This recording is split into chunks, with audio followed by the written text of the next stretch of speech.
අපි හම්බ කරොත් අපි කනවා. අපි කෑවොත් අපි හම්බ කරනවා. ඒකනේ අපේ තියරිය. අම්මට සිරි පඹය එනවා. ගම් හතේම කිර්ම වගේ හිටියට අම්මා පොක පඹයටත් බය වුණානේ. වරෙන්කෝ කරන්න හොඳ වැඩ.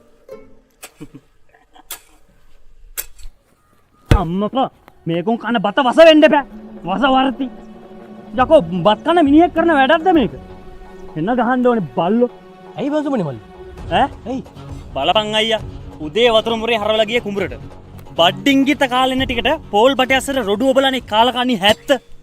කවුද බං? කවුද ඒ වැඩ කරන්නේ? පඹයා. පඹයා? කුණු හරප වීලු කණ්ඩ යවමන්. ඒ දවස්වල යම් සිදුවීමක් වුණා තමයි. මිනිස්සුන්ට තමයි වරදින්නේ. ඒකට උඹලා ඒව අල්ලගෙන වීලු කරන එක හරි වැරදි මල්ලි. හරි හරි මං අයියා සමාවයා. උඹ හොඳයි තව.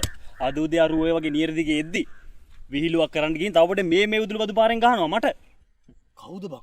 පඹයා. පඹයා. පඹයා. ආච්චි.